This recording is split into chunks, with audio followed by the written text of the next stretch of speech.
સૌને મારા નમસ્કાર. ડૉક્ટર રમેશ કાલિયા યુટ્યુબ ચેનલમાં આપ સૌનું હાર્દિક સ્વાગત કરું છું. સોલંકી યુગની સિરીઝમાં આજે આપણે આગળ ચાલીએ. નેક્સ્ટ વિડીયોમાં આપણે ભીમદેવ પ્રથમ અંતર્ગત આપણે માહિતી મેળવી હતી અને આજે આપણે તેનાથી થોડાક આગળ ચાલવાના છીએ.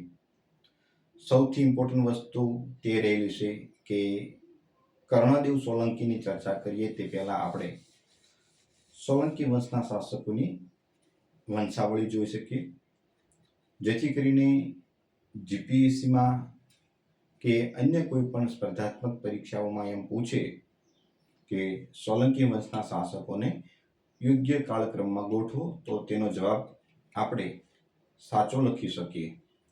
એટલે કર્ણદેવની આપણે ચર્ચા કરીએ એ પહેલા સોલંકી વંશની વંશાવળીને ફરી વખત આપણે યાદ કરી લઈએ. સૌથી ઇમ્પોર્ટન્ટ વસ્તુ રહેલું છે કે સોલંકી વંશના રાજા ભીમદેવ અને ભીમદેવની મુખ્ય બે રાણીઓ હતી. તેમાં એક હતા ઉદયમતી અને બીજા પત્ની કે રાણી રહેલા હતા તે હતા બકુલા દેવી. ઉદયમતીના પુત્ર એ કર્ણદેવ હતા, જ્યારે બકુલા દેવીના પુત્ર એ ક્ષેમરાજ હતા. ક્ષેમરાજ એ જ્યેષ્ઠ પુત્ર હતો, પરંતુ તેણે સત્તા ન સંભાળી અને ત્યારબાદ ગુજરાતના કે પાટણના શાસક તરીકે જેમણે સત્તા સંભાળી હતી તે હતા કર્ણદેવ પ્રથમ. અને આજે આપણે જોવાના છીએ કર્ણદેવ પ્રથમની સિદ્ધિઓ.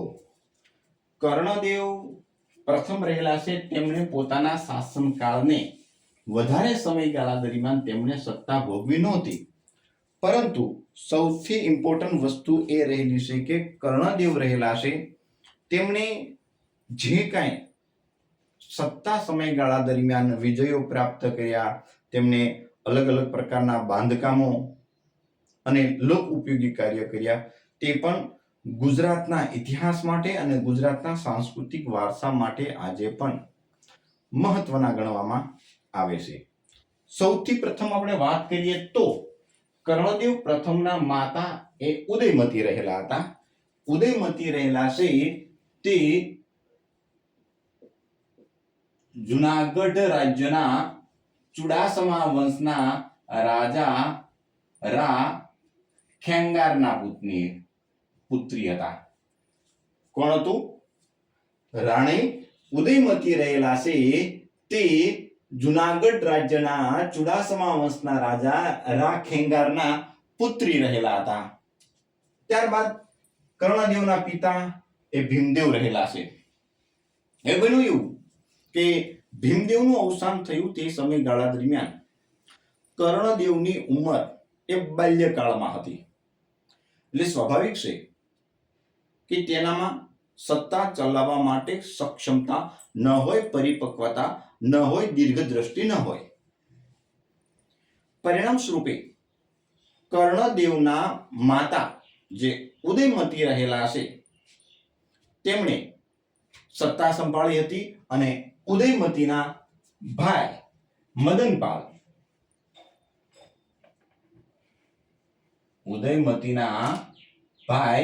મદનપાલ રહેલા છે તેમણે પણ સત્તા ચલાવવા માટે મદદ કરી હતી, પરંતુ મદનપાલ રહેલા છે તેઓ લોકોને ખૂબ જ ત્રાસ આપતા હોવાના કારણે તેમને સત્તામાંથી વિમુક્ત કરવામાં આવેલા હતા.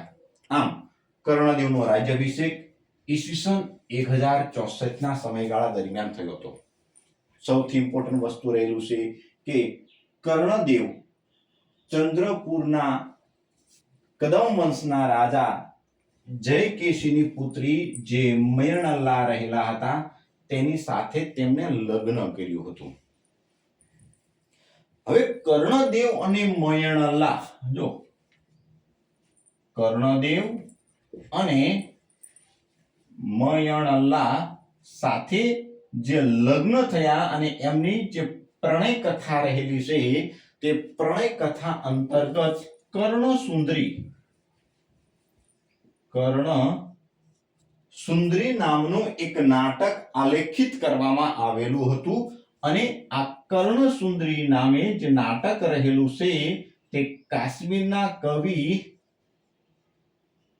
બિલ્હણ દ્વારા આલેખિત થયેલું છે. કોના દ્વારા? કાશ્મીરના કવિ બિલ્હણ દ્વારા આલેખિત થયેલું કર્ણસુંદરી નામનો જે ગ્રંથ રહેલો છે તે ગ્રંથની અંદર કર્ણદેવ અને મયણલા વચ્ચે જે પ્રણય કથા રહેલી હતી તે પ્રણય કથા અંતર્ગત એક નાટક કે ગ્રંથ લખવામાં આવેલો છે. હવે હેમચંદ્રાચાર્ય દ્વારા લખાયેલ દ્રૈયાશ્રય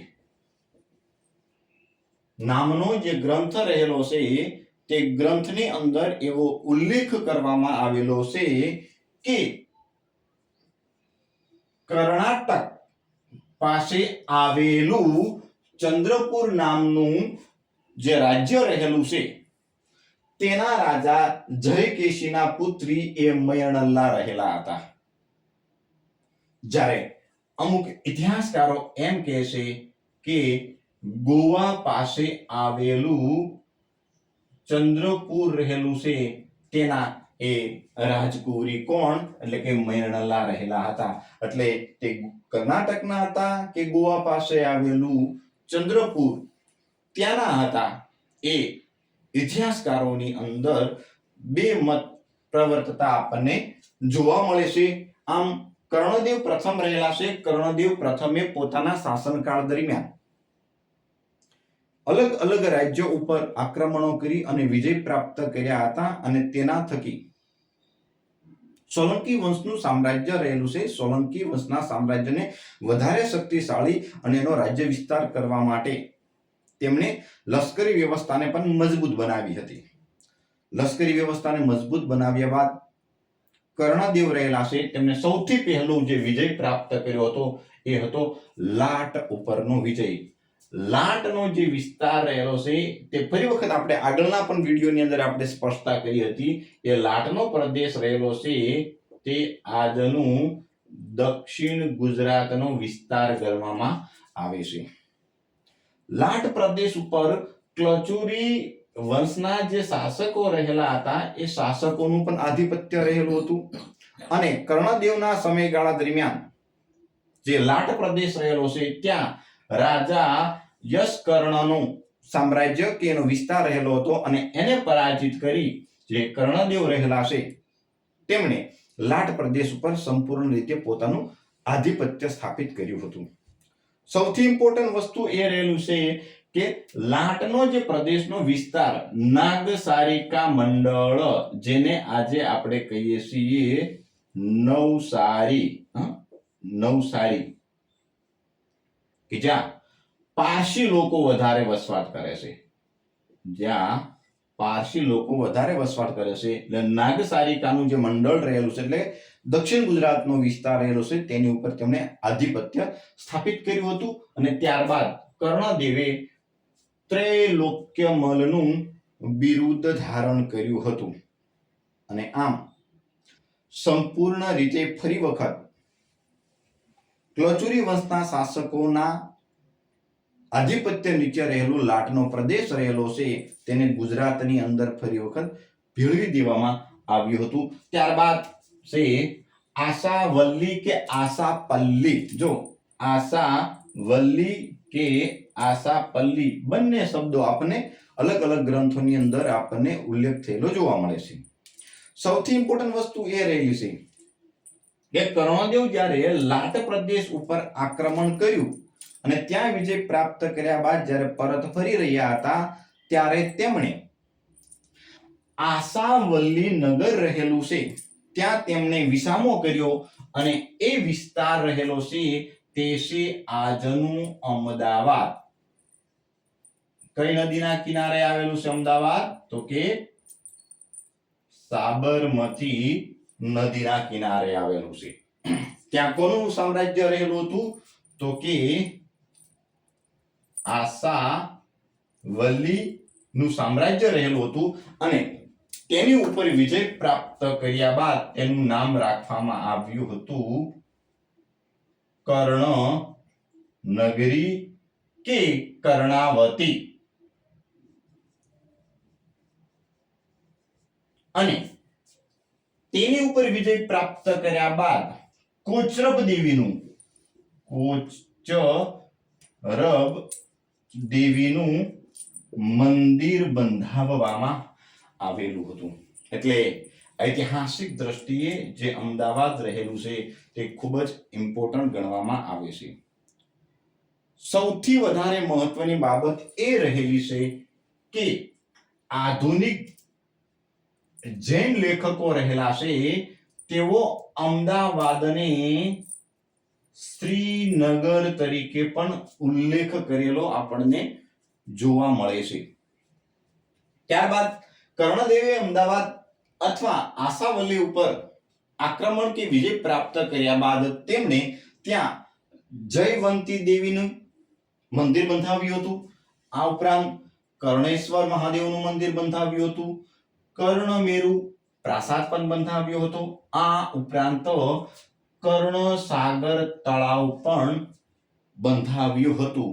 કર્ણસાગર તળાવ એ આજનું કાંકરિયા તળાવ હોય તેવું ઇતિહાસની અંદર ઉલ્લેખ કરવામાં આવેલો છે. ત્યારબાદનો જેને વિજય રહેલો છે એ છે માળવા ઉપરનો વિજય. માળવા ઉપર જ્યારે વિજય કર્યો અને એ જે આખું જે ઉલ્લેખ કરવામાં આવેલો છે તે પૃથ્વીરાજ ચરિત્ર નામના ગ્રંથની અંદર ઉલ્લેખ કરવામાં આવેલો છે કે કર્ણદેવ દ્વારા જ્યારે માળવા ઉપર આક્રમણ કરવામાં આવ્યું તે સમયગાળા દરમિયાન માળવાની અંદર અથવા તેમાં રાજા ઉદયાદિત્યનું સામ્રાજ્ય રહેલું હતું અને તેની ઉપર આક્રમણ કરી કર્ણદેવે વિજય મેળવ્યો હતો અથવા ઉદયાદિત્યનો પરાજય કર્યો હતો. આ ઉપરાંત સૌથી ઇમ્પોર્ટન્ટ વસ્તુ એ રહેલી છે કે તેમણે માળવાની રાજધાની ધારાનગરી શું રહેલું હતું તો કે માળવાની રાજધાની અને ત્યાંથી તેને નીલકંઠની પ્રતિમા લાવી અને ક્યાં લાવવામાં આવી હતી તો કે પાટણની અંદર નીલકંઠની પ્રતિમાની આયાત કરવામાં આવી હતી. ત્યારબાદ નડુલના પૃથ્વીપાલ સામેનો વિજય. આ નડુલ રહેલા છે તે રાજ્યની અંદર કયા વંશનું સામ્રાજ્ય હતું તો કે ચૌહાણ વંશનું સામ્રાજ્ય રહેલું આપણને જોવા મળે છે. આમ કર્ણદેવે અલગ અલગ વિસ્તારો ઉપર વિજય પ્રાપ્ત કર્યા બાદ તેમણે મહત્વના બાંધકામો પણ કર્યા છે. કયા મહત્વના બાંધકામો કરેલા છે તો કે પાટણમાં કર્ણમેરુ પ્રાસાદ નામે મંદિર તેમણે બંધાવ્યું છે. આ ઉપરાંત મોઢેરા પાસે કર્ણસાગર નામનું એક તળાવ પણ બંધાવ્યું છે. જો કર્ણસાગર તળાવ રહેલું છે તે કર્ણદેવે બે જગ્યાએ બંધાયેલું છે. ક્યાં તો કે અમદાવાદની અંદર જેને આજે કાંકરિયા તળાવ તરીકે પણ ઓળખવામાં આવે છે અને બીજું રહેલું છે એ છે મોઢેરા પાસેનું કર્ણસાગર.